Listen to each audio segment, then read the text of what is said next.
If you indeed behold the spirit of death upon your heart, wide unto the body of life, our life and death are one, even if the river and sea are one. These lines are from the Prophet by Khalil Ibrahim. We have with us Professor Sagir Ephraim.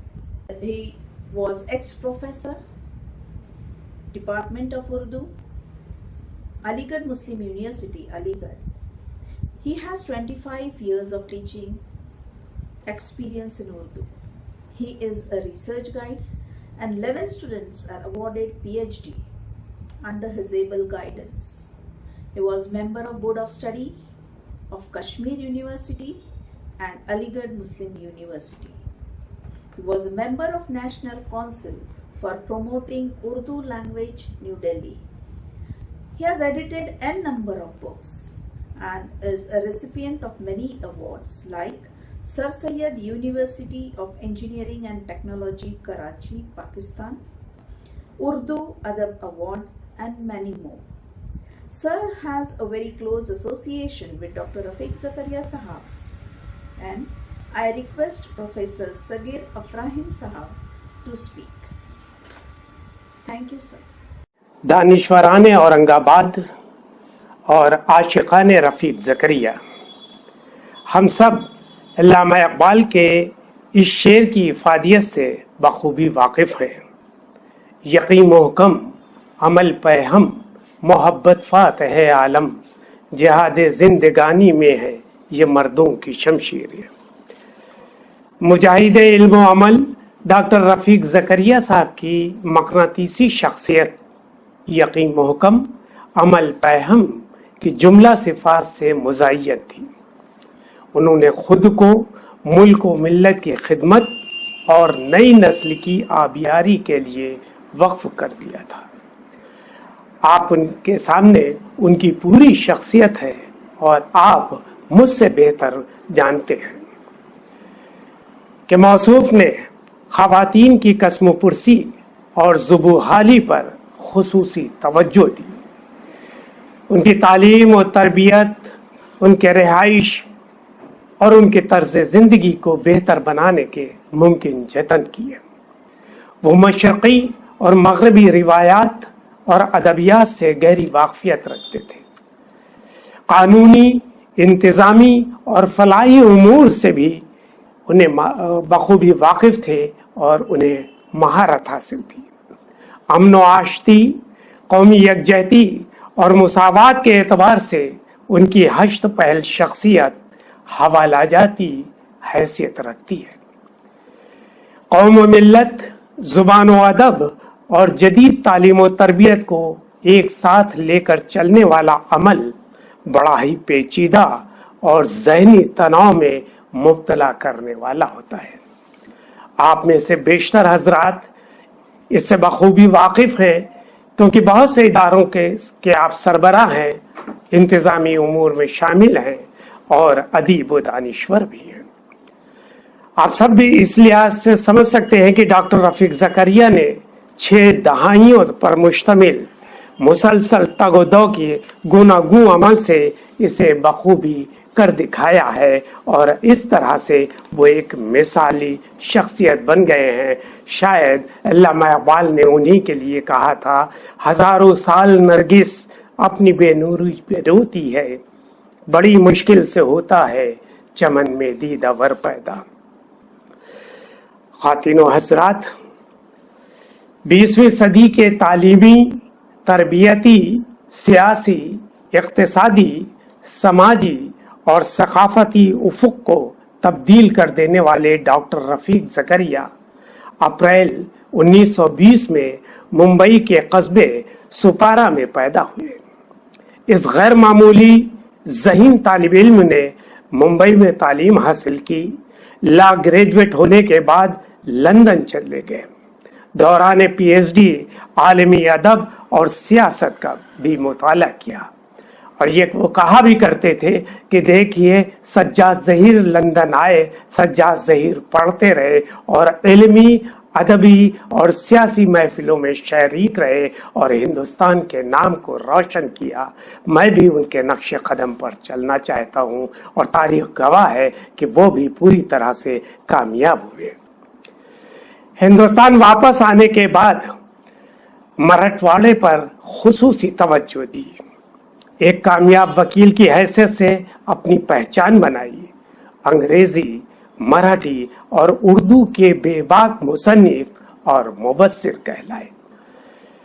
علی برادران میں مولانا شوکت علی کہا کرتے تھے خاص طور سے کہ یہ سرزمین جہادی سرزمین ہے، علم کے لیے، ادب کے لیے، ثقافت کے لیے، خدمت خلق کے لیے.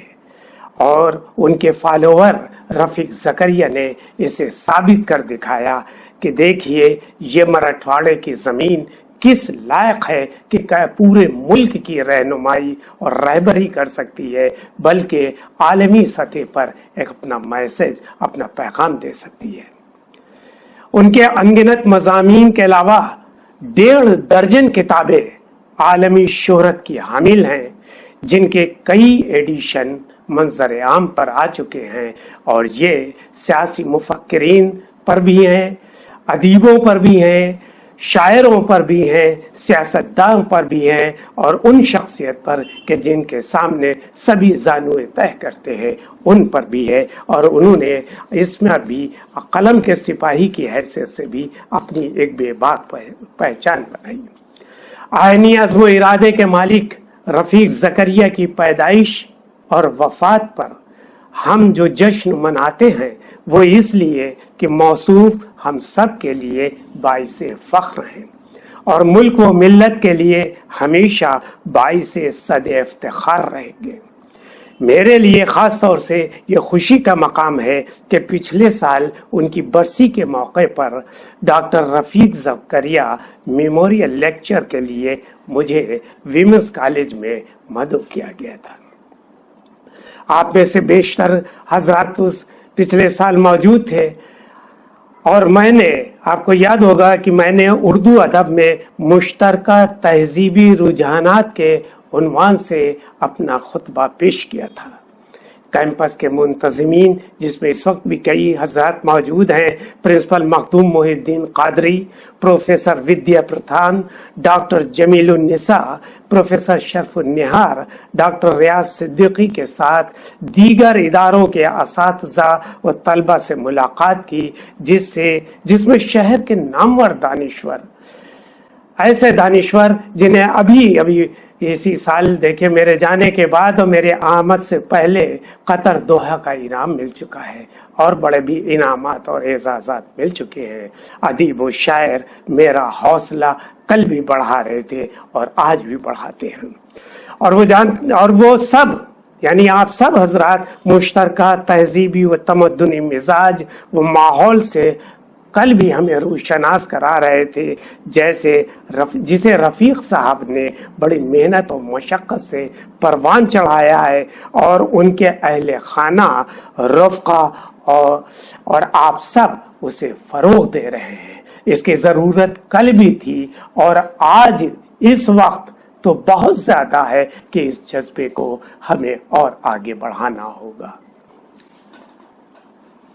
ڈاکٹر رفیق صاحب کی زندگی، ان کی شخصیت، ان کے کارنامے آپ کے سامنے ایک کھلی کتاب کے مانند ہیں. میں ان واقعات سے گریز کروں گا جن سے آپ 100% واقف ہیں. کوشش کر رہا ہوں وہ باتیں کر سکوں جس میں شاید ایک آدھ چیزوں کا اضافہ کر سکوں یا آپ کے توسط سے میں خود سیکھ سکوں. رفیق صاحب کی 60 سالہ زندگی پر ادبی ان کے محیط جو کارنامے ہیں، ان کے وقی علمی، تعمیری، تعلیمی، سیاسی، ادبی اور صحافتی، یہ سب آپ کے سامنے ہیں اور یہ سب اس امر کے گواہ ہیں کہ ڈاکٹر صاحب نے ہر میدان میں انقلاب برپا کیا ہے. صحافت میں آئے تو اس کا مزاج بدل دیا، جبکہ اس وقت ایک سے بڑھ کر ایک بڑا صحافی تھا، اور وہ صحافی جو بکتے نہیں تھے، جن کا قلم بکاؤ نہیں تھا۔ وکیل کی حیثیت سے دیکھیں تو انہوں نے موقع پرستی اور جی حضوری والی روایت کو مجروح کیا، حالانکہ وہ اس وقت بھی فروغ نہیں پا سکی۔ آج تو آپ اس سے ہم سے زیادہ واقف ہیں۔ انہوں نے ہر پل حق و انصاف کی بات کی، مستحق کو اس کا حق دلانے کی بات کی، مظلوم کو اس کا حق دلانے کی بات کی، اور وہ ہمیشہ مظلوم کی حمایت میں رہے۔ صداقت کو لاہے عمل بنایا اور حق و انصاف کو فروغ دیا، بالکل اسی طرح سے جیسے اس دھرتی کے ایک لائق سپوت بابا صاحب بھیم راؤ امبیڈکر نے دیا، اور انہوں نے بھی بھیم راؤ امبیڈکر کی طرح دبے کچلے اور مظلوم طبقے کی کھل کر حمایت کی، انہیں عزم اور حوصلہ دیا۔ علامہ اقبال نے شاید یہ شعر انہی کے لیے کہا ہو، کیونکہ یہ مفہوم ایسا ہی لگتا ہے کہ منزل کی جستجو میں کیوں پھر رہا ہے راہی، اتنا عظیم ہو جا منزل تجھے پکارے۔ یہ اپنے جونیئر، اپنے ساتھیوں کو اس کے ذریعے وہ تقویت دیتے تھے، میسج دیتے تھے کہ آگے بڑھو، منزل تمہیں ملے گی۔ سفر ہے، اور اس کے لیے آتش کا شعر ہے، سفر ہے شرط مسافر نواز بہ تیرے، ہزارہا شجر سائے دار راہ میں ہے۔ اس دور کو ملحوظ رکھیے، کل اور آج کے سفر میں تو بہت مشکلیں ہیں۔ آج کا سفر تو منصوبہ بند ہوگا، بلکہ سفر ہو بھی سکتا ہے کہ نہیں ہو سکتا ہے، لیکن کل سفر کے لیے ترقی کی راہ پر اور جس طرف نکل جاتے تھے لوگ ان کے لیے آنکھیں بچھاتے تھے، پلکیں بچھاتے تھے، دل بچھاتے تھے۔ اصغر کا شعر یاد آ رہا ہے مجھے، چلا جاتا ہوں ہنستا کھیلتا موجے حوادث سے، اگر آسانیاں ہوں زندگی دشوار ہو جائے۔ تو منزل تبھی ملتی ہے جب ہم دشواریوں کو پار کر لیتے ہیں، ترقی تبھی ملتی ہے جب ہم کٹھنائیوں سے آگے بڑھ جاتے ہیں۔ اور انہوں نے ہمیشہ نئی نسل کو یہی میسج دیا کہ ہمیں آگے بڑھنا ہے، ہمیں ہمت اور حوصلے سے کام لینا ہے۔ غور کیجئے کہ 1962 میں ملک کے بگڑتے ہوئے سیاسی ماحول کو دیکھ کر وہ باقاعدہ میدان سیاست میں قدم رکھتے ہیں، منفی سوچ کے ساتھ نہیں، کسی ایسے جذبے کے ساتھ نہیں جس میں مفاد ہو، بلکہ فلاح و بہبود کے جذبے اور مثبت زاویہ نظر کو اپناتے ہوئے وہ سیاست میں قدم رکھتے ہیں۔ اور سیاست میں بھی انہوں نے محمد علی جناح کو نہیں، گاندھی اور سردار پٹیل کو اپنا آئیڈیل بنایا۔ دیکھیں سبھی سیاسی لوگ، سبھی وکیل، پیشے سے سبھی وکیل، لیکن جہاں پر انہوں نے آئیڈیل بنایا وہ انہوں نے اپنا بنایا مہاتما گاندھی کو، سردار پٹیل کو۔ لیڈر مانا، انہوں نے نقش قدم پر چلے مولانا حسرت مہانی کو، وہ بھی اسی راہ پر چلنے والے۔ انہوں نے دامن تھاما ابوالکلام آزاد کا، اور قدم سے قدم ملاتے ہوئے علی برادران کی خدمات اور بھارت چھوڑو آندولن کی یاد کو نئے سرے سے تازہ کیا، اور نئی عمر کی نئی فصل کو، نئے ہندوستان کی تعمیر کا نیا نعرہ دیا۔ یہ وہ ایک جذبہ تھا جو انہوں نے اپنے تمام سینئر ساتھیوں سے سیکھا، اور یہ سینئر ساتھی انہیں جو تحریک دے رہے تھے اس تحریک کو وہ اپنے ساتھیوں اور اپنے نئی نسل میں اور ہم سب کو اس سے آج ایک تقویت مل رہی ہے۔ ان کے سیاسی کیریئر کو دیکھیں تو وہ کئی بار ممبر منتخب ہوئے، انہوں نے عوام کی بھرپور نمائندگی کی، وزیر ہوئے، راجیہ سبھا کے وائس چیئرمین رہے، متعدد ملکی اور غیر ملکی کمیٹیوں کے رکن ہوئے، حکومت کے صلاح کار، مشیر رہے، اور ہر جگہ اپنی اہمیت اور افادیت کا احساس دلایا۔ ڈاکٹر رفیق زکریا صاحب نے عالمی سطح پر नई नस्ल के जहनों को बेदार किया है। और ये जहां भी वो तमाम तलबा उनके ही इदारे से नहीं बल्कि दीगर इदारों से भी निकल कर जो गए हैं, वो ये कहते हैं कि रफीक ज़करिया हमारे आइडियल रहे। उन्होंने अपने मुल्क और अपनी रियासत के फरोग के नए नए इम्कानात तलाश किए। उन्होंने औरंगजेब के बसाए हुए शहर को नई सज धज अता की, मगर हीरो माना या पैरवी की दारा शिकोह की और शिवाजी की। दारा शिकोह के इसलिए कि वो मुसावात चाहता था, वो यकजहती चाहता था, वो उसके अंदर कोई तो एक जज्बा था जिसे उसके वालिद ने महसूस किया था, तभी नुमाइंदा बनाया और जिस पर काजी अब्दुल सत्तार ने नॉवेल लिखा और रफीक ज़करिया ने जिसकी बेहद तारीफ की कि उसने गीता को पढ़ा और फिर उस गीता को फारसी में मुंतकिल किया। तो उसका मिजाज सूफियाना, उसका मिजाज आशिकाना, उसका मिजाज इस मुल्क से मोहब्बत और अकीदत का, और यही जज्बा शिवाजी में था। तो इस मुसल्लस में औरंगजेब, शिवाजी और दारा शिकोह में उन्होंने इंतखाब किया दारा शिकोह और शिवाजी का। और उसके लिहाज से सब गवाह हैं, उन्होंने तो खुद लिखा है कि शिवाजी ने मुसावात की तालीम दी। उसकी फौज में मुसलमान बहुत अच्छे ओहदे पर रहे और आज भी मराठवाड़ा इसका गवाह है कि यहाँ कोई तखसीस और तमीज हिंदू मुसलमान और सिख ईसाई की नहीं है। ये देन उन्हीं बुजुर्गों की है, शिवाजी दारा शिकोह की है। तो उन्होंने औरंगजेब के बसाए हुए शहर औरंगाबाद को एक नया मिजाज, नई सज धज और नया वक़ार अता किया। ऐसा इसलिए किया कि उन्हें तारीख का गहरा मुताला था, तारीख के रुमूज, उसके निकात से वो वाकिफ थे, उनकी मजबूत गिरफ्त थी। उन्होंने जिस वक्त रज़िया सुल्तान पर लिखा तो दुनिया में धूम मच गई। आइडियल बनाया कि इसको एक खातून को, उस अहद में जब खातून की हुक्मरानी बड़ी मुश्किल से तस्लीम की जाती और वो भी अफगान और पठान, लेकिन उन्होंने उसको लिखा और बल्कि पूरे पस मंजर को बयान कर दिया। रफीक ज़करिया साहब का ये नॉवेल जिस वक्त आया है, ये तहरीर जिस वक्त रज़िया सुल्तान आई है, तो धूम मच गई थी। खुद यहाँ अलीगढ़ में उसकी बड़ी धूम मची और काजी अब्दुल सत्तार तो उसके फैन थे, यहाँ तक कि उसकी तारीफ दिल्ली गई, प्रेसिडेंट ऑफ इंडिया तक गई। उन्होंने इस रज़िया सुल्तान के पूरे एस्पेक्ट में, उस पूरे कैनवस को देखिए तो पृथ्वीराज चौहान है, शाहबुद्दीन गौरी हैं, लेकिन इन दोनों पर जो पर्सनालिटी डोमिनेट कर जाती है वो है ख्वाजा मोइनुद्दीन अजमेरी की, कि किस तरह से वहां एक सूफी निकलता है और दोनों को बराबर ले आता है। क्यों अपना मरकज वो अजमेर को बनाता है, जहां पानी की दिक्कत, जहां खाने की दिक्कत, लेकिन जहां मोहब्बत है, जहां जान देने का जज्बा है, जहां जानिसारी का जज्बा है। तो रफीक ज़करिया के पेश नज़र तारीख हमेशा रही है, वो उसके मद्दोजर, उसके नशेब फराज से पूरी तरह वाकिफ थे।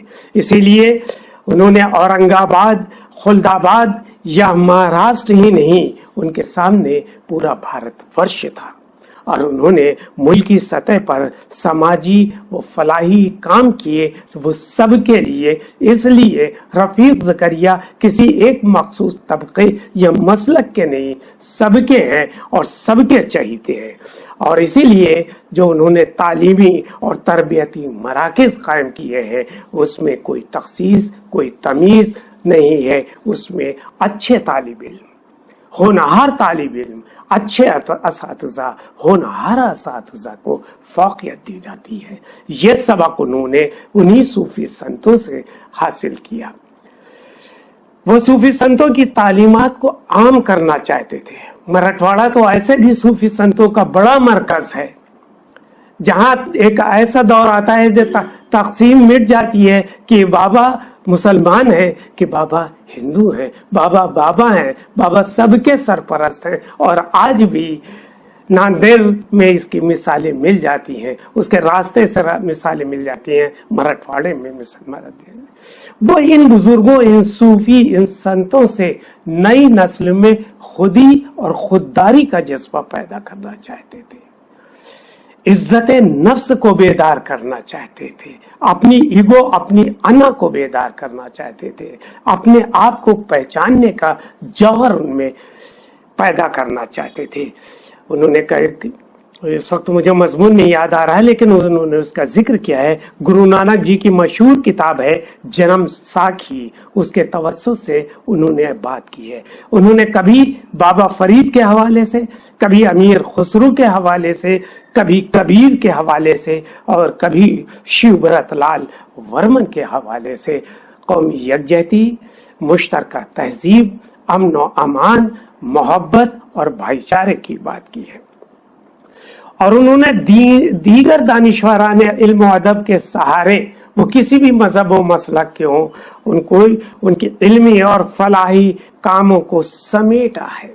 मैं सिर्फ एक मिसाल आपको देना चाहता हूँ।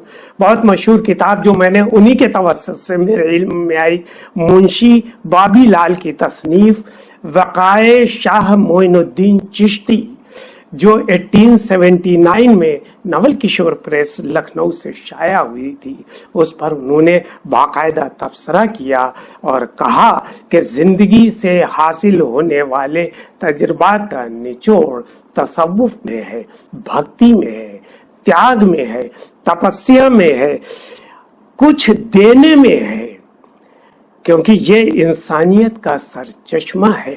तो उन्होंने हमें ये बताया कि हम इस मुल्क से मोहब्बत करना, इंसानियत से मोहब्बत करना, सिर्फ हम हर वक्त मांगते ही नहीं रहे कि हमें मुल्क क्या दे रहा, हमें कौम क्या दे रही, हमें इदारा क्या दे रहा है, बल्कि उन्होंने ये भी सिखाया कि हम इस मुल्क के लिए क्या कर रहे हैं, अपनी कौम के लिए क्या कर रहे हैं, अपने इदारे के लिए क्या कर रहे हैं। वो इसीलिए वो हम सब के आइडियल हैं। रफीक ज़करिया साहब अंग्रेजी के अदीब हैं कि उर्दू के, कुर्रतुल ऐन हैदर अंग्रेजी के हैं कि उर्दू के, प्रेमचंद हिंदी के हैं कि उर्दू के, ये बताना जरा मुश्किल है। क्योंकि ये दोनों, जैसे प्रेमचंद कहते थे कि जब मैं हिंदी में लिखता हूं तो उर्दू में सोचता हूं, और जब उर्दू में लिखता हूं तो हिंदी में सोचता हूं। यही कैफियत कुर्रतुल ऐन हैदर की, यही कैफियत रफीक ज़करिया की है। लेकिन ये सब हमारे अदीब हैं और खास तौर से उर्दू के अदीब हैं। अदब, खुसूसन हिंदुस्तानी अदब में रफीक ज़करिया साहब कालिदास, खुसरो, कबीर, वली, सिराज औरंगाबादी के साथ साथ अल्लामा इकबाल, रविंद्रनाथ टैगोर, कुर्रतुल ऐन हैदर, अली सरदार जाफरी और अपने दोस्त आनंद नारायण मुल्ला को बहुत पसंद करते थे, जिसके शवाहिद उनकी किताबों और मकालों में मिलते हैं। अपने दोस्त आनंद नारायण मुल्ला का ये शेर तो वो अक्सर सुनाया करते थे और कभी कभार कहते हैं कि मैंने इसको कोट भी किया है लिखते वक्त। उनका शेर है, खूने शहीद से भी है कीमत में कुछ सिवा, फनकार के कलम की स्याही की एक बूंद। तो फनकार की अहमियत, फनकार की इफादियत, कलम का सिपाही, कलम का मजदूर, या जो कलम के जरिए अपनी जिंदगी इनकलाब बर्पा कर देते हैं, ये जितने बड़े मैंने नाम लिए, कालिदास हों या टैगोर, वली या सिराज हों या कुर्रतुल ऐन हैदर, अनीस हों या दीगर अफराद, इन सब ने एक इनकलाब बर्पा कर दिया है। ऐसा इनकलाब बर्पा कर दिया को जो मिजाज को बदल देता है, जो रहन सहन को बदल देता है, जो तौर तरीक को बदल देता है। ख्वातीन और हजरात, मैं भी इस शफ़ में शामिल हो सकता हूं कि मैंने भी रफीक ज़करिया साहब को देखा और सुना है, दिल्ली में और अलीगढ़ में। بیشتر یادداشتیں علی گڑھ سے وابستہ ہیں. وہ علی گڑھ جس کے بارے میں اکبر الہ آبادی کو کہنا پڑا ہماری باتیں ہی باتیں ہیں، سید کام کرتا تھا. اسی لیے سر سید کے تعلیمی، تہذیبی اور تربیتی مشن کو ڈاکٹر رفیق زکریا پوری طرح سمجھنے اور اس پر عمل کرنے پر یقین رکھتے تھے. وہ کہتے تھے کہ آخر کیا وجہ ہے کہ سر سید نے علی گڑھ کا انتخاب کیا، اور یہاں سے وہ بتاتے تھے ان کے فکری اور ان کے عملی اقدام کو، ان کے سائنٹیفک اپروچ کو، ان کے اس زاویہ نگاہ کو جو دور رسی اور دوربینی پر مبنی ہے. سر سید کی پوسٹنگ بنارس میں رہی، غازی پور میں رہی، مراد آباد میں رہی، اور یہ سب جگہ وہ چاہتے تو مدرسہ قائم کر سکتے تھے اور کوشش بھی کی، لیکن حتمی فیصلہ علی گڑھ کے تعلق سے کیا. علی گڑھ کے تعلق سے انہوں نے دیکھا، معلوم کیا، محسوس کیا، ایکسپرٹ سے پتہ لگایا کہ یہاں کی فضا کیسی ہے، یہاں کا ماحول کیسا ہے، یہاں کی آب و ہوا کیسی ہے، یہاں کی زمین کیسی ہے، یہاں کا پانی کیسا ہے جو طلبہ کے لیے بہتر ہو. تاریخ گواہ ہے، رفیق زکریا سے لے کے الطاف حسین حالی تک، اور خود علی گڑھ کا سر سید میوزیم جہاں یہ تمام چیزیں موجود ہیں، انسٹیٹیوٹ گزٹ اور تہذیب الاخلاق کے اوراق اس کے شاہد ہیں کہ انہوں نے اس وقت کے انجینئرز جو تھے ان سے جب انہوں نے بتا دیا کہ یہاں کی فضا، یہاں کا پانی، یہاں کا ماحول صحت کے اعتبار سے بے حد اچھا ہے، تو انہوں نے اس جگہ کا انتخاب کیا. رفیق زکریا صاحب کہتے ہیں کہ میں بھی اس چیز کو بہت، جب بھی میں نے کسی تعمیر کی تو یہ دیکھا کہ وہ جگہ کیسی رہے گی، یعنی کوئی زمین آسانی سے مل گئی یہ میرے لیے نہیں تھا. اہمیت یہ تھی کہ یہاں کے اوپر اس کی فضا کیسی ہوگی، ماحول کیسا ہوگا، اس کا ایٹماسفیئر سب سے زیادہ ان کے رہا. تو انہوں نے چاہے وہ بامبے میں کیا ہو، اورنگ آباد میں کیا ہو، یا دوسری جگہ پہ تعمیرات کروائی، مدرسے، کالج یا اور دیگر جو چیزیں بنوائی، ہاسٹلس بنوائے، اس کا بہت خیال رکھا. اسی لیے وہ سر سید کی پیروی کرتے ہوئے نظر آتے ہیں. خواتین و حضرات، سر سید اور رفقائے سر سید کی شبیہ تو ان کے مجاہدانہ عمل سے آنکھوں کے بند دریچوں میں ابھر آتی ہے، اور وہ چلتے پھرتے رہنمائی کرتے ہوئے نظر آتے ہیں. مگر سر سید کے اس شاگرد معنوی کو میں نے کھلی آنکھوں سے دیکھا ہے، اور آپ سب نے بھی دیکھا ہے. ان کا کھلتا ہوا بے حد صاف رنگ، قیمتی شفاف لباس، سنجیدہ اور پروقار چہرہ مجھے کیا، قرۃ العین حیدر کو بھی بہت بھاتا تھا، متاثر کرتا تھا.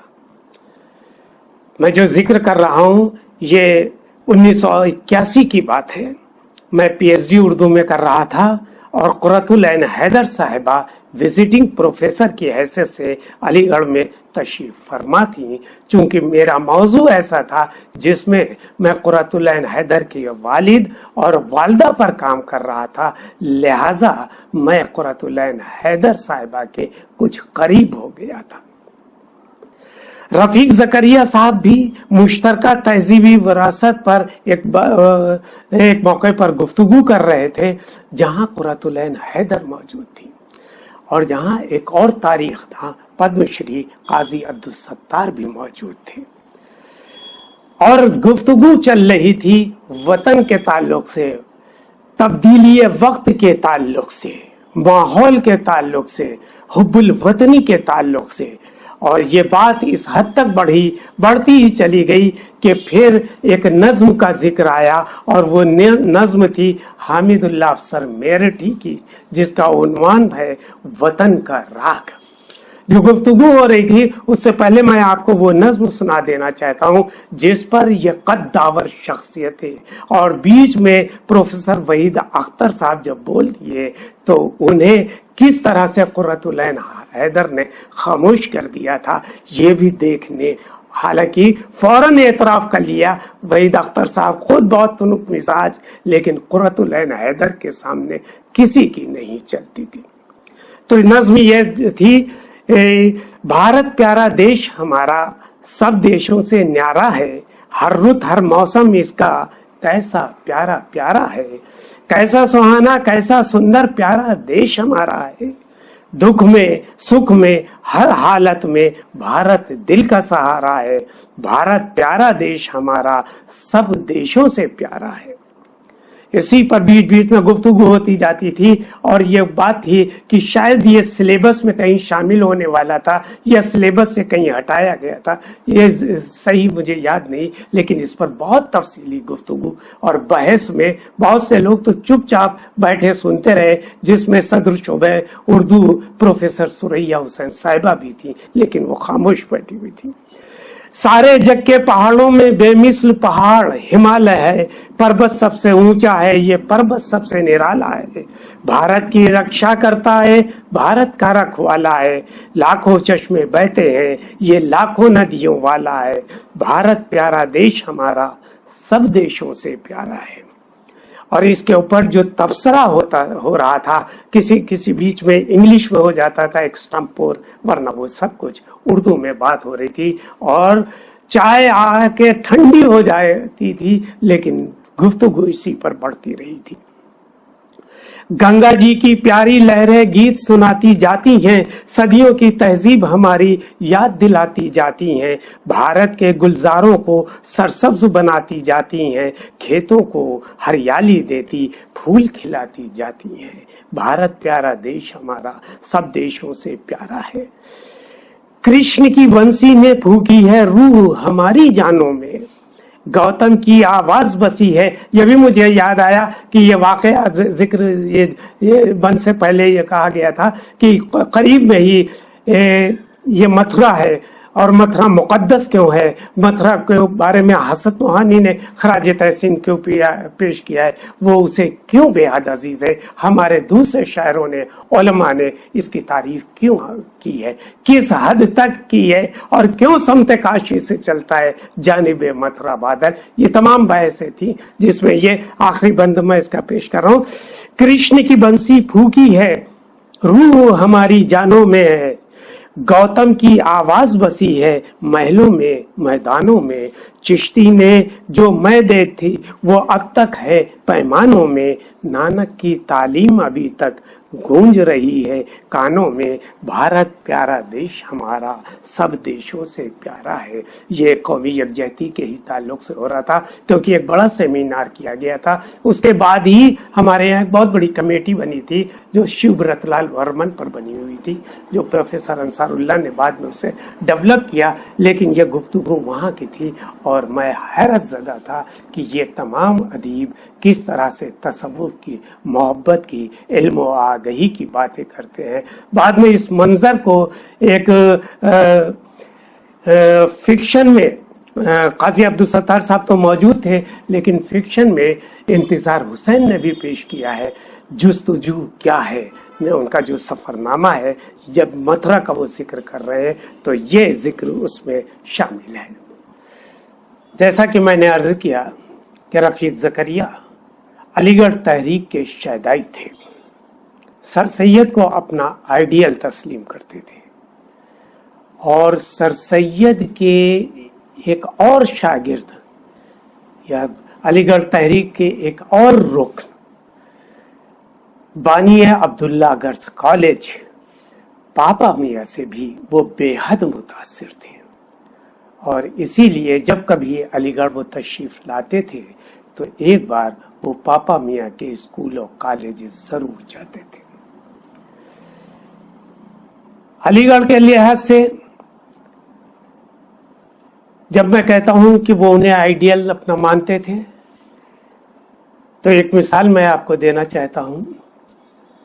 ये बात है 1863 की। सर सैयद की पोस्टिंग गाजीपुर में थी। इंग्लिश में इसे रफीक ज़करिया साहब ने बहुत खूबी से लिखा है। गाजीपुर में उन्हें इत्तला मिलती है, नवाब अब्दुल लतीफ जो कलकत्ते के बहुत बड़े शख्स جنہوں نے کئی تنظیمی اور فلاحی ادارے قائم کر رکھے تھے، جن کا چھوٹا بھائی عبدالغفور نساخ جو اپنے وقت کا بہت بڑا شاعر اور مغل شہزادی سے جس کی شادی ہوئی، غالب کو اپنا دیوان پیش کرتا ہے اور غالب اسے اپنا شاگرد مانوی کہتے ہیں۔ ان کے بڑے بھائی نواب عبداللطیف نے سر سید کو انوائٹ کیا اور کہا کہ آپ تشریف لائیے اور ہمارے اس ادارے سے آپ کو ایک لیکچر دینا ہے، آپ کو ایک تقریر کرنی ہے، اور موضوع ہے کہ کس طرح ہم انگریزی ادب کو پڑھیں، انگریزی زبان کو سیکھیں اور اپنے بچوں کو سکھائیں۔ سر سید پہنچے 6 اکتوبر 1863 یعنی 1863 کو ان کے گھر پہ یا گھر کے حویلی میں انہوں نے وہ لیکچر دیا، بہت طویل لیکچر بنگال میں، اور وہ پورا لیکچر خواتین و حضرات فارسی میں ہے۔ آپ یہ سوچئے کہ وہ بنگال میں، اس کے معنی سب فارسی نوئنگ، جنہیں ترغیب دی جا رہی ہے کہ تم سب انگریزی سیکھو تاکہ انگریزی کی توسط سے تم جرمن اور فرنچ جان سکو اور تمام جدید ٹیکنالوجی سے واقف ہو سکو۔ سر سید نے وہ لیکچر پیش کیا فارسی میں۔ اسی وقت اس کو lieutenant colonel George Irving Graham نے انگریزی میں کیا، اور انگریزی میں جا کر کی پھر وہ لندن میں پبلش ہوا، اور اب بھی وہ وہاں کے میوزیم میں موجود ہے۔ اور پھر جو 1885 میں گراہم کی کتاب آئی، اس میں سر سید کا یہ مضمون موجود ہے کہ انگریزی تعلیم کی حاصل کرو۔ سر سید وہاں سے لوٹتے ہی، کلکتے سے لوٹتے ہی، غازی پور میں سائنٹیفک سوسائٹی کی بنیاد رکھتے ہیں۔ 1.5 سال کے بعد انسٹیٹیوٹ گزٹ قائم کرتے ہیں، یعنی ایک تحریک ملی۔ سر سید سے پہلے یہ تحریک مل چکی تھی غالب کو۔ 1827 میں جب کلکتے غالب گئے تو اور 1.5 سال قیام کیا کلکتے میں، تو انہوں نے کہا کہ دنیا بدل چکی ہے۔ خود سر سید سے کہا دنیا بدل چکی ہے، اب آئین اکبری نہیں، آئین نو کی ضرورت ہے۔ اس لیے یعنی تبدیلی جو ہو رہی ہے اسے قبول کرو۔ تبدیلی غالب نے محسوس کی، تبدیلی سر سید نے محسوس کی، اور ان کے فالوور رفیق زکریا نے محسوس کی۔ تبدیلی بانی گرلز کالج پاپا میاں نے موجود کی۔ سر سید کی اس درسگاہ سے انہیں بے پناہ عقیدت تھی۔ کاش وہ یہاں کے چانسلر ہوتے، لیکن وہ چانسلر تھے۔ علی گڑھ کیمپس سے الگ ہٹ کر ایک مرکز ہے جامعہ اردو۔ جامعہ اردو کے وہ تقریباً 2 دہائی تک، 19-20 سال تک چانسلر کی حیثیت سے فرائض انجام دیتے رہے۔ بہت، لیکن ان کی اپنی ایک ایگو، ان کی ایک اپنی انا تھی، جس میں ان کی اپنی خودداری، ان کی اپنی شناخت شامل تھی۔ وہ خوشامد پسند نہیں تھے، اور نہ اسے چاہتے تھے کہ یہ دوسروں میں پروان چڑھ سکے۔ اسی وجہ سے بہت سے اختلافات بھی ہوئے، اور ان کی عزت، ان کی تعظیم، ان کی تکریم جس اعتبار سے ہونا چاہیے وہ شاید نہیں ہو سکی، جو میری اپنی فیلنگ ہے۔ ورنہ جہاں تک وہ رہے، انہوں نے محسوس کیا، اور جب کبھی انہوں نے سنایا اس محفل میں، کالج میں ہی ایک بار سنا رہے تھے، اور شہود عالم آفاقی کے اشعار جو بہت طویل اشعار ہیں، ان میں سے میں ایک چند شعر سنا رہا ہوں کہ اور جو ان کی پوری شخصیت کی غمازی بھی کرتے ہیں۔ شہود عالم آفاقی کے اشعار ہیں، رفیق زکریا کے پسندیدہ: ہم غیر سے بھی تلخ سخن بولتے نہیں، الفاظ دل شکن سے زباں کھولتے نہیں، شہر خرد میں بستے ہیں کچھ لوگ، کچھ ایسے لوگ بھی جو بولنے سے پہلے کبھی تولتے نہیں، दुनिया कहीं उन्हें भी पैगंबर समझ न ले, कुछ लोग इस ख्याल से सच बोलते नहीं। तो वो खुद तो कमेंट नहीं करते थे, तंज से बचते थे, तंज तो दूर, तंज मली से भी बचते थे, लेकिन वो बातें करते थे जिन बातों को कहा जा सकता था, जिन बातों को तस्लीम किया जा सकता था। बहुत सी बातें हैं। मैं आपको एक वाकया सुनाऊं 1989 का। जब मैं पापा मियाँ की बात कर रहा हूं, विमेंस कॉलेज की बात कर रहा हूं, शेख अब्दुल्ला की बात कर रहा हूं, तो वहां एक जश्न भी हमेशा होता है, फाउंडर्स डे। इत्तेफाक कि उस जमाने में रफीक ज़करिया साहब यहाँ थे। 1989 की ये बात है। विमेंस कॉलेज में मुशायरा था। हस्ब रिवायत अली सरदार जाफरी साहब तशरीफ लाए थे। अली सरदार जाफरी की विमेंस कॉलेज में अहमियत इसलिए थी कि वह अली सरदार जाफरी ने ही इसकी बुनियाद रखी थी। और चूंकि मैं चश्मदीद गवाह हूँ, मेरे सिपुर्द, जब मैं कॉलेज में लेक्चरर था तो मेरे सिपुर्द इंतज़ाम होते थे। कभी भी बड़े से बड़े लोग आए, अहमद फराज तक लोग आए, हमने देखा है, लेकिन अली सरदार जाफरी ने कभी भी ज़किया आपा से यानी प्रिंसिपल साहिबा से ये नहीं कहा कि मेरे अखराजात ये है, हवाई जहाज का किराया ये है, मेरा बंदोबस्त फला होटल में किया जाए। कुछ नहीं, वो चुपचाप आते थे। वहीं यहाँ उनकी बहन भी रहती थी जो खुद शायरा थी। आए और गेस्ट हाउस में माकूल इंतजाम हो जाता था उनका, और फिर वो अपने बहन के यहाँ चले जाते थे। इत्तेफाक से जिस साल का मैं जिक्र कर रहा हूँ, ज़करिया साहब मौजूद थे, लिहाजा वो अतहर सिद्दीकी साहब, प्रोफेसर ज़किया अतहर सिद्दीकी साहिबा ने मेरे सिपुर्द काम कर रखा था कि जिम्मेदारियां देखनी थी।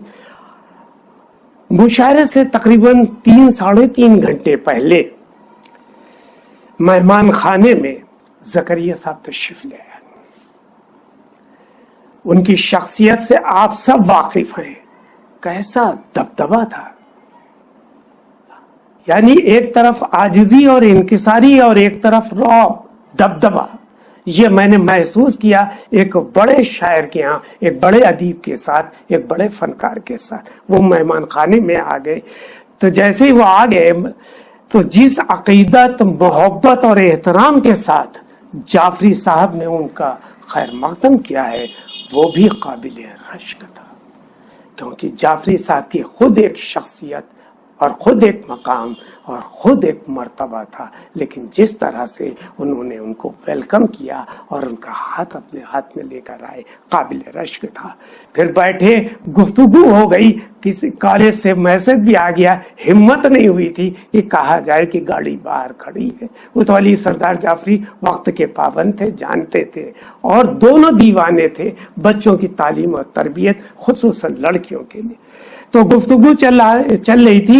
मैंने उस गुफ्तगू के दरमियान महसूस किया कि ज़करिया साहब शेख अब्दुल्ला को कभी पापा मियाँ, यानी वरना वो तो पापा मियाँ बच्चों के हैं, बच्चियों के, पापा मियाँ और भी अम्मा, कभी पापा मियाँ और कभी मोहसिने निस्वा के लक़ब से याद कर रहे थे।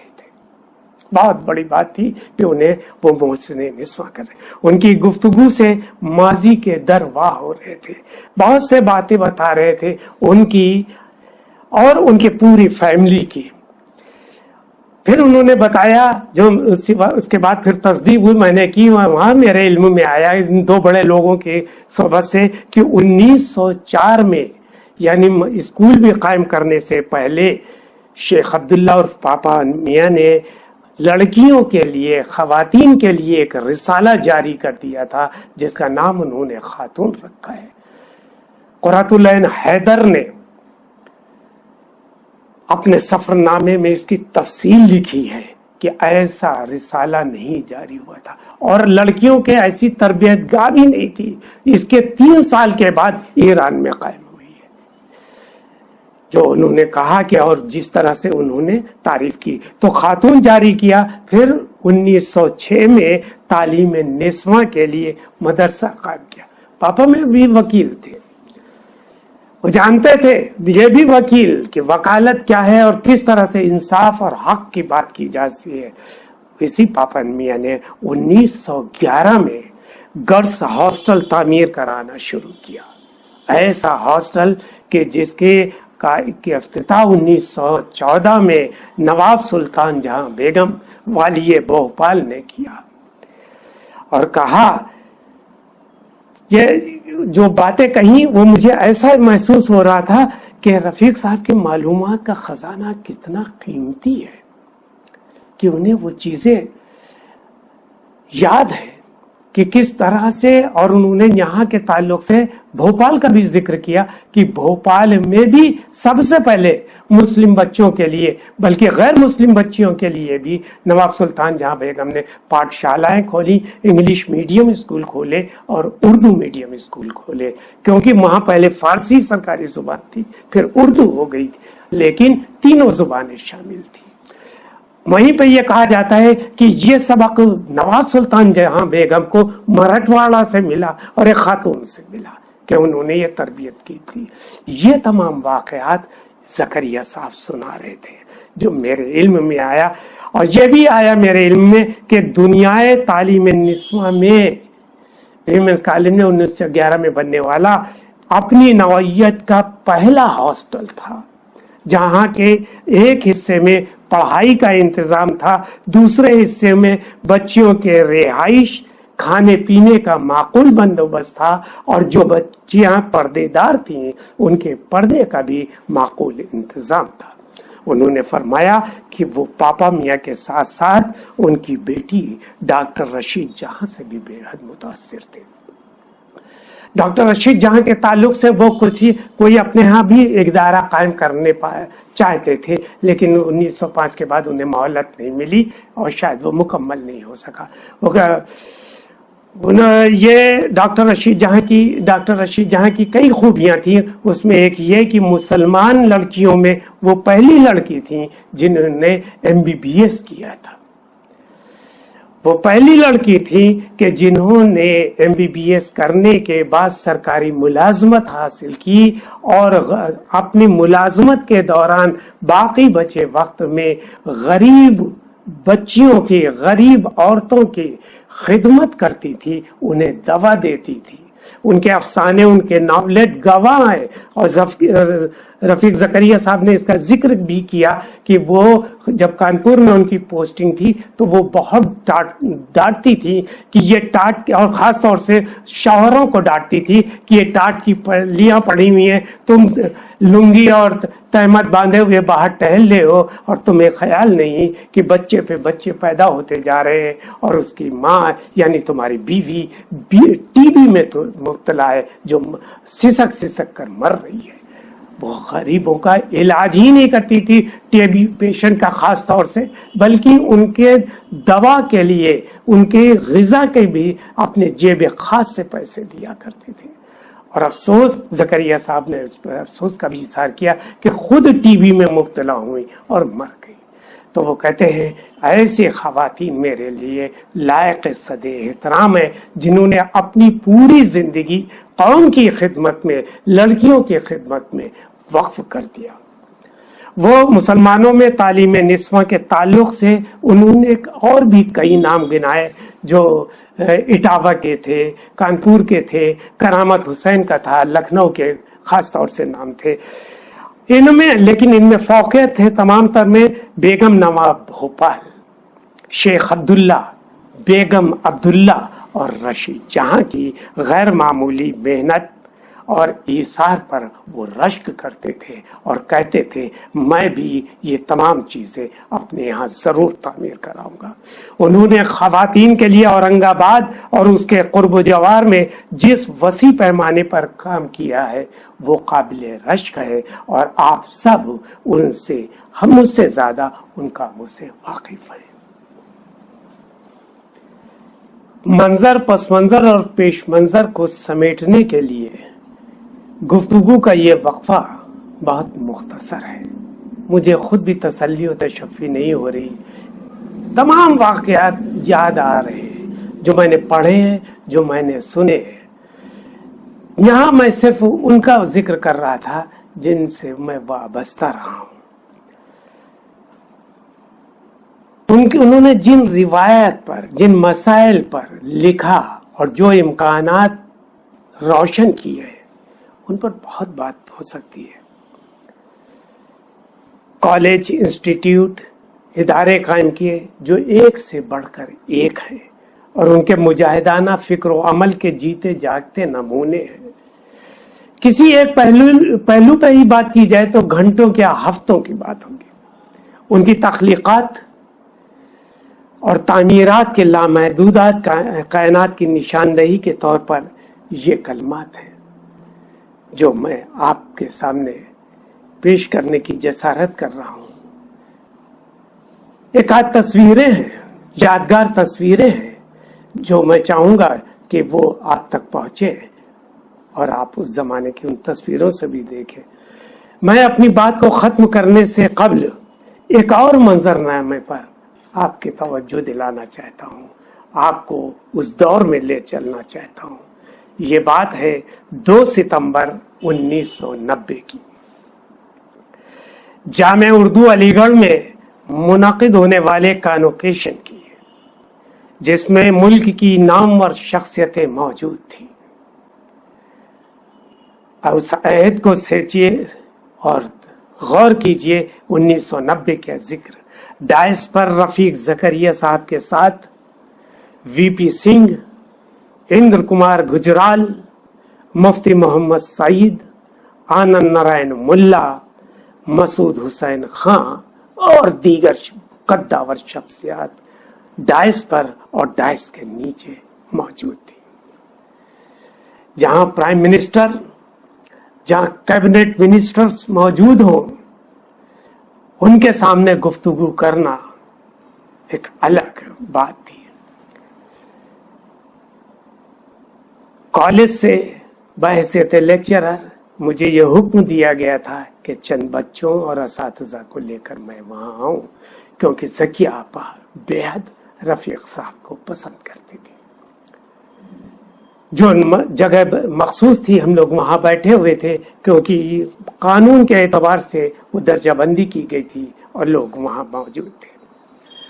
रफीक साहब ने वजीर आजम और दोनों मरकजी वजीरों को डीलिट की एजाजी डिग्री पेश की और उसके बाद जो खिताब फरमाया, यानी इतने बड़े आलमी सतह के स्पीकर्स के सामने, वीपी सिंह के सामने, खुद इंद्र कुमार गुजराल बहुत अच्छे स्पीकर भी हैं, मुफ्ती मोहम्मद सईद साहब भी स्पीकर, आनंद नारायण मुल्ला स्पीकर, इन सब की मौजूदगी में जब उन्होंने खिताब पेश किया तो वो खिताब एक तारीख, एक तहजीब और रिवायात से वाकिफ कराने वाला था। दूसरी तरफ जो सामईन बैठे हुए थे, उससे जम्मे गफीर में एक से बढ़कर एक दानिश्वर, मुफक्किर और राइटर, फनकार मौजूद है, जिनके अपने अलग मैं नाम लो तो नाम गिनाते चलाऊंगा। इस जम्मे गफीर में सर सैयद, बाबा साहब और महात्मा गांधी के लिबरल, सेकुलर और साइंसी तर्ज फिक्र की नुमाइंदगी करने वाले खिताब को उन्होंने पेश किया। गौर कीजिए कि अभी 1990 की ही बात है, हम तो 21वीं सदी में बैठे हुए हैं। वो 20वीं सदी के आखिरी दहाइयों में कह रहे हैं कि हमें अब 21वीं सदी में चलना है, हमें अपने मुल्क को बहुत आगे ले जाना है, हमें ये जो आगे बच्चियां बैठी हुई हैं जिन्हें अभी इनामात मिले हैं, इनको हमें वहां पर पहुंचा देना है जहां पर चांद और तारे भी रक्स करें, जहां फिर एक बार अल्लामा इकबाल को कहना पड़ जाए कि यूनान और मिस्र और रोमा सब मिट गए जहां से, अब तक मगर है बाकी नामो निशां हमारा, सारे जहां से अच्छा हिंदुस्तान हमारा। अपने हिंदुस्तान, अपने मुल्क, अपनी तहजीब को की वकालत करते हुए महात्मा बुद्ध से लेकर वीपी सिंह तक बल्कि मौजूदा दौर के और जो छोटे छोटे हज़रात थे उन सब को शामिल करते हुए उन्होंने कहा कि हम सुनहरे दौर में किस तरह दाखिल हो सकते हैं, हम अपने मुल्क को किस तरह बड़ी ताकतों के हम पल्ला बना सकते हैं। लेकिन उन्होंने कहा हम बड़ी ताकत इसलिए नहीं बनेंगे कि हम किसी पर हमला करें, हम बड़ी ताकत इसलिए नहीं बनेंगे कि हम जमीन और जायदाद और सरहदों को तकसीम करें, हम बड़ी ताकत इसलिए बनेंगे कि अमन कायम हो सके, हम बड़ी ताकत इसलिए बनेंगे ताकि मुसावात बन सके। उन्होंने हिदायत की सामने बैठे हुए असातिज़ा और तलबा खुसूसन तालिब इल्मों को के हवस इख्तिदार से गुरेज कर दिए और उसके क्या क्या तरीके हैं जो सूफी संतों बुजुर्गों औलियाओं ने हमें बयान किए हैं। उन्होंने बताया कि इलाकाई और लिसानी तासुब से अलग हटकर बात कीजिए, इसे छोड़िए, तंग नजरी से बचिए। उन्होंने तलकीन की कि ये सब चीजें हमें दीमक की तरह चाट जाती हैं, हमारी नस्ल को चौपट कर देंगी, हमें इनसे अलग हटना है, हमें इनसे बचना है, हमें मुसावात, मोहब्बत और यकजहती पर जोर देना है।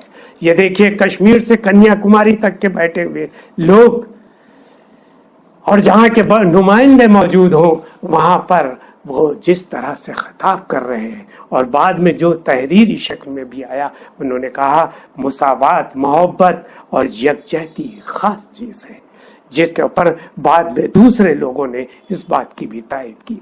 उन्होंने कहा जदीद उलूम व फुनून के बगैर हम नहीं आगे बढ़ सकते हैं। यह हमारी रिवायत रही है, चाहे हम बौद्ध धर्म के मानने वाले हों, हिंदू धर्म के मानने वाले हों, मजहब इस्लाम के मानने वाले हों, ईसाई मजहब के मानने वाले हों, हर एक के पैरोकार ने जदीद उलूम व फुनून की तरगीब दी है, उस जानिब तवज्जो दिलाई है। हमें भी उस तरफ ध्यान देने की जरूरत है। और इस रोशनी में उन्होंने रामायण और महाभारत और खुद अक़वाल हुज़ूर सल्लल्लाहु अलैहि वसल्लम और हजरत अली के पेश किए कि इल्म हासिल करो, इल्म से ही तरक्की मिलती है, इल्म से ही इज्जत मिलती है। उन्होंने कौमी इत्तेफाक और इत्तेहाद की बात की, हम आहंगी फिक्र और अमल पर जोर दिया, खास तौर से खवातीन की तालीम और तरबियत को अपना नज़्मुल ऐन बनाने के तरफ हर एक को राग़िब किया। और उन्होंने बताया यकीनन इस हमारे आज़ाद मुल्क ने बहुत तरक्की कर ली है। आज हमारे खवातीन, हमारी बच्चियां आला तालीम याफ्ता हैं, लेकिन इन पर जिम्मेदारियां हम दोहरी क्यों डाल रहे हैं। ये घर को भी उसी तरह देख रही हैं और बाहर को भी देख रही हैं। तो ये ऐसा ना हो कि ये तनाव में मुब्तला हो, इन्हें मौक़े दीजिए मुसावात के, और उससे ज्यादा इन्हें रिस्पेक्ट पे कीजिए, इन्हें इज्जत दीजिए, इन्हें एहतराम दीजिए, ताकि हम घर का माहौल बाहर का माहौल यकसा हो और तरक्की कर सके। उन्होंने होनहार बच्चों पर खुसूसी जोर दिया। बाद में यही बात मेहमानों ने भी की और मेजबानों ने भी की कि जिन्हें अभी इनामात मिले हैं, इसी तरह ये बच्चे कल इसी तरह डाइस पर बैठे होंगे जहां आज हमारे रहबरान मुल्क व मिल्लत बैठे हुए हैं। उन्होंने इक्तिसादी और माशी बराबरी की सही जमील की और बहुत सी मिसालें दी। बहरहाल उनके यहाँ इफ़हाम व तफ़हीम की जलवागरी और जोहद मुसलसल है। खिदमात इल्मी के तौर पर तसनीफ व तालीफ में तनकीदी, तजज़ियाती और मारूजी शऊर जलवागर है। नज़्म व नस्ख में सूबाई या मुल्की उनकी अमली जिंदगी से जाहिर है, जहाँ हक व इंसाफ और सदाकत का बोलबाला है। ख़वातीन व हज़रात, मुझे खुशी है कि ऐसी कसीरुज्जहद शख्सियत की यौम वफ़ात के मौके पर खराज तहसीन के लिए मुझे भी शामिल किया गया है। बुजुर्गों और दोस्तों, मौत यकीनी है, बरहक है, लेकिन डॉक्टर रफीक ज़करिया की वफ़ात पूरी कौम के लिए एक सानेहा थी। उनसे जुड़ा हुआ हर शख्स पिछले 15 वर्षों से مسلسل سوچ رہا ہے کہ اس ناقابل تلافی نقصان کا مداوع کیسے ہو، خلا کس طرح پر کیا جائے اور آئندہ کے لیے کیا لاہ عمل تیار کیا جائے۔ یقیناً ہم آپ اور تمام ان کے عزیز اور ان کے متعلقین اور ان کے احباب یہ تمام کام سر انجام دے رہے ہیں اور بخوبی دے رہے ہیں، لیکن ہمیں اور بھی آگے بڑھنا ہے۔ اگر آئینی عزم و ارادے کے مالک ڈاکٹر رفیق زکریا کے نصب العین اور مطمع نظر کو پوری طرح سے اجاگر کرنے میں ہم کامیاب ہو جائیں تو ان کے تئیں یہی سب سے بڑا خراج تحسین ہوگا اور اس دن کو منانے کا مدلل اور مؤثر جواز بھی قرار پائے گا۔ شکریہ، بہت شکریہ۔